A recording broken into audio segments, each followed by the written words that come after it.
This war may be happening thousands of miles away, but for millions of Americans, the real damage may not begin on the battlefield. It may begin at the gas pump, in grocery bills, and inside family budgets. Because when conflict threatens the world's most important oil routes, the shock does not stay in the Middle East. It starts spreading through every economy connected to energy. And this time, the next country to feel it may not be the one firing missiles, but the one paying for everything after. For most Americans, wars in the Middle East feel distant. They belong to headlines, maps, and foreign policy debates. But some wars do not stay distant for long. Some begin on battlefields and then spread through oil markets, shipping routes, transport costs, and inflation. That is what makes this conflict different. The danger is not only what happens in the region. The danger is what happens next when higher energy prices begin reaching daily life in America. At first, the connection may seem indirect. A war far away should not decide how expensive it is to fill a tank in Texas, commute in Georgia, or deliver groceries in Ohio. But the global economy does not run on distance, it runs on systems. And energy is one of the most important systems of all. Oil does not only matter because it powers cars. It matters because it sits underneath transport, industry, freight, aviation, food distribution, manufacturing, and confidence itself. When oil is stable, much of the economy feels stable. When oil is shaken, everything around it starts to feel more fragile, and that is where the Strait of Hormuz enters the story. Most people never think about it. It is just a narrow waterway on the map, but in the energy system, narrow places can carry enormous power. The Strait of Hormuz is one of the world's most important oil chokepoints. A huge share of crude and refined fuel moves through that passage. If ships cannot pass safely, or if markets believe they may not pass safely, prices react immediately. That is the hidden link between a distant war and an American wallet. When conflict threatens a major oil route, oil traders do not wait for the worst-case scenario to happen in full. They price in risk early. They price in fear.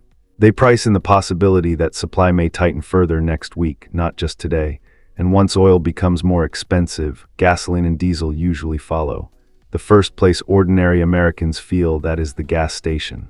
That is where geopolitics becomes personal, a war you never voted on, a shipping route you have never seen, a regional conflict you may not fully understand, and yet the bill still arrives. That is what makes oil shocks so powerful.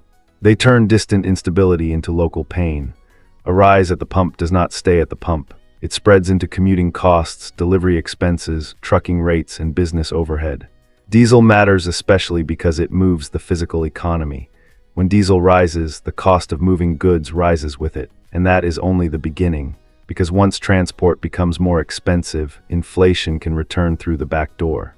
Groceries cost more to move, airlines face more pressure, retailers face higher distribution costs, businesses with thin margins become more vulnerable, investors begin asking whether consumer spending can hold up if energy stays elevated.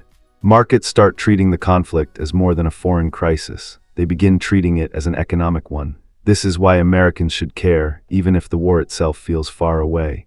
The United States produces a lot of oil, but it does not live outside global pricing.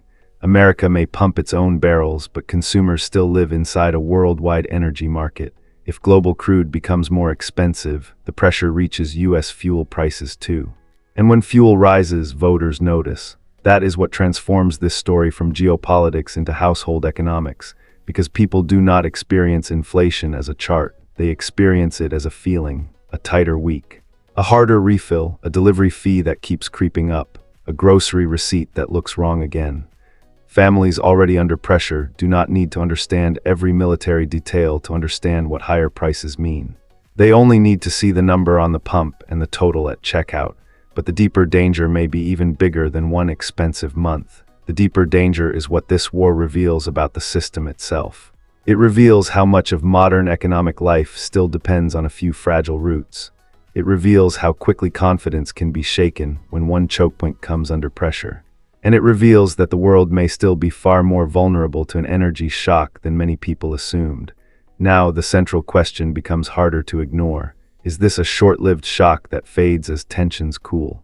Or is it the beginning of another inflation scare? Another wave of consumer pressure, and another reminder that the global economy is only as strong as its weakest choke points.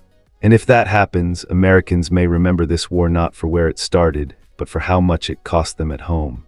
Because some wars are remembered for the territory they changed, some are remembered for the leaders they broke. But others are remembered for something quieter and more personal: the prices they raised, the pressure they created, the fear they spread through ordinary life. And if this conflict keeps tightening the world's energy arteries, then the battlefield may not be the only place where damage is done. It may be done in gas stations, in delivery networks, in markets, in family budgets. And that is what makes this war matter far beyond the Middle East, because the final cost may not be measured only in missiles or maps. It may be measured in what ordinary Americans end up paying for everything.